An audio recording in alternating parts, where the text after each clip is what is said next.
नमस्कार दोस्तों, जुड़ चुके हैं दैनिक स्टेट समाचार के साथ। कैप्शन तो आपने पढ़ ही लिया होगा। आज हम किन लोगों की बात करने वाले हैं।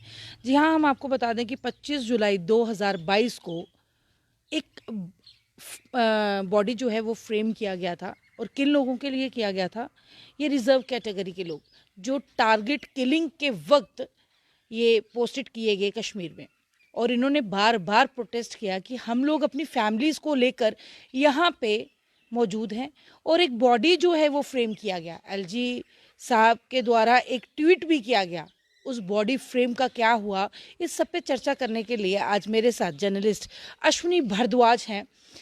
कहीं ना कहीं बात आती है जब रिजर्व कैटेगरी की, तो आखिर क्यों सिर्फ उनको एक लॉलीपॉप दिया जा रहा है, ऐसा कहने की जो सुनने की बात आ रही है। और सूत्रों के हवाले से भी काफ़ी लोग भी अप्रोच कर रहे हैं कि मैम इस चीज़ पे आवाज़ उठाओ, आखिर हम लोग प्रोटेस्ट कर करके अपनी बात सुना सुना के अब थक गए हैं। इन सब पे क्या कहते हैं अश्विनी जी? अश्विनी जी, बहुत बहुत स्वागत है आपका। धन्यवाद राबिया मैम।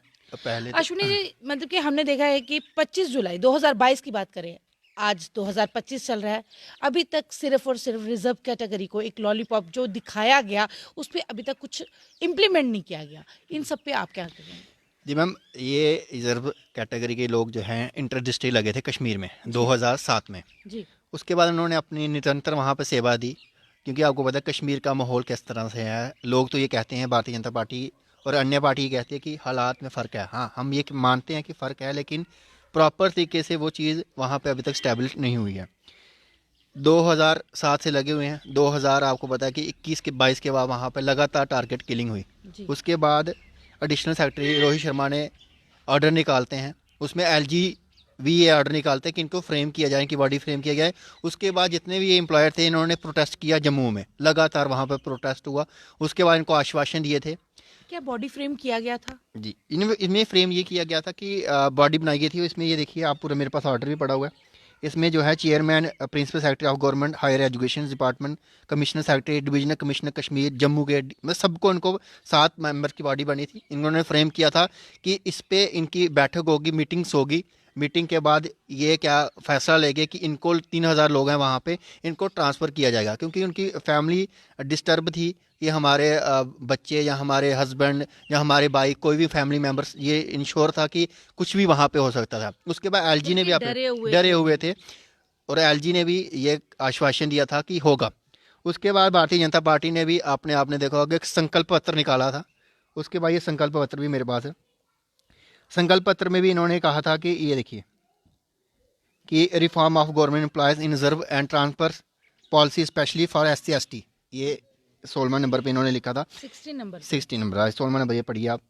यहाँ पे इन्होंने कहा था कि इनके साथ होगा। उसके बाद इन्होंने अपनी बीजेपी ने भी अपनी जो है आश्वासन दिया था, और इन्होंने डॉक्टर निर्मल सिंह इसमें मेन थे, चेयरमैन थे।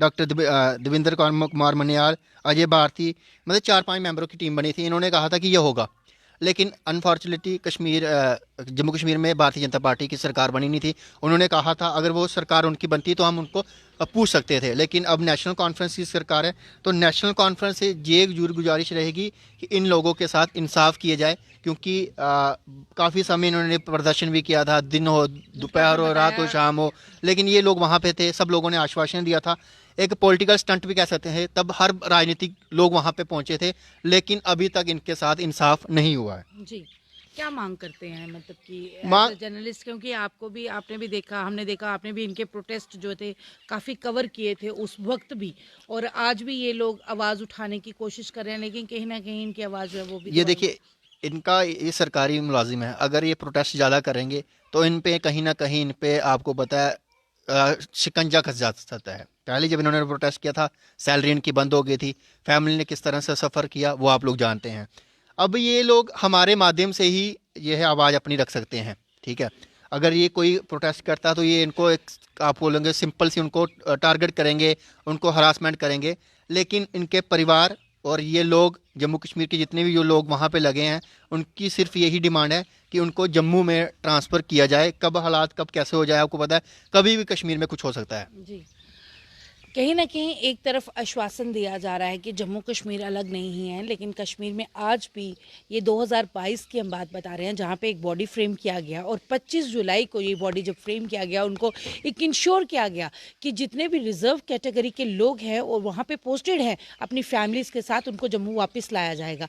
आज भी ये उसी आस पर हैं, आज भी आंखें टका के बैठे हैं, क्योंकि एलजी ने भी अपने ट्वीट में कहा था कि ये होगा, इंश्योर दिया था कि आप लोगों को हम दोबारा अपने गांव में, अपने घरों में हम दोबारा से लाएंगे, क्योंकि कहीं ना कहीं ये डिमांड थी। वहाँ पे टारगेट किलिंग जो है उस दौरान चली आ रही थी और आज भी इनकी फैमिलीज जो है वहाँ पे ही टंगी हुई हैं, वहाँ पे डरी हुई हैं कि ना वो आ सकते हैं ना वो जा सकते हैं। गवर्नमेंट एम्प्लॉयज़ हैं, ना ही ये बाहर ज़्यादा बात रख सकते हैं, क्योंकि गवर्नमेंट एम्प्लॉयज़ हैं, अपनी ज़्यादा बात रखेंगे, ज़्यादा प्रोटेस्ट करेंगे, जैसे इन्होंने बताया, तो कहीं ना कहीं इन्हीं पर बात उठ जाएगी और कहीं हरासमेंट के डर से ये लोग अपनी बात जो है वो हमारे ही माध्यम से आगे ला रहे हैं।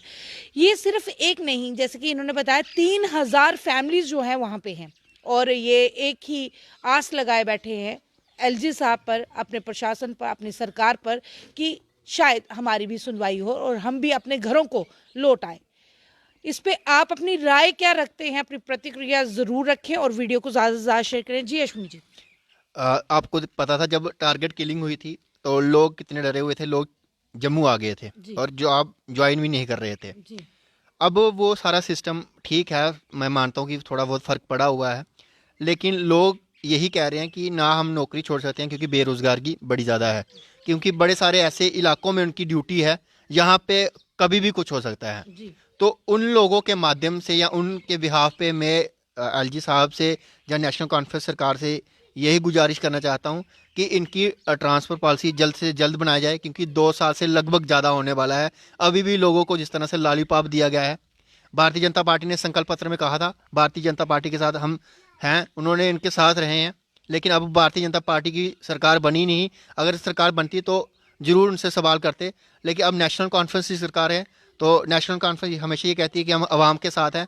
अगर आप लोग आवाम के साथ हैं तो इन लोगों के साथ भी ज़रूर आप जो है अपना हक इंसाफ दिखाएं। जी, बहुत बहुत शुक्रिया आपका। और जैसे कि इन्होंने कहा है कि एनसी की सरकार है और इस वक्त हम एलजी साहब से और एनसी की सरकार से एक ही गुजारिश करते हैं कि आप भी इस तरफ थोड़ी सी रोशनी डालें, ताकि ये लोगों को भी इंसाफ मिल पाए और ये लोग अपने घरों को लौट पाए, थोड़े सेफ महसूस कर पाएँ अपने लोगों के बीच में रहकर। जी हाँ, अगर आप लोगों की भी कोई टिप्पणी है, आप इस पे कोई बात रखना चाहते हैं या अपनी प्रतिक्रिया रखना चाहते हैं, तो वीडियो को कमेंट ज़रूर करें और वीडियो को ज़्यादा से ज़्यादा शेयर करें। मुझे दीजिए आगे, मैं कैमरामैन विक्रांत के साथ राबिया कजूरिया, दैनिक सवेरा समाचार के लिए।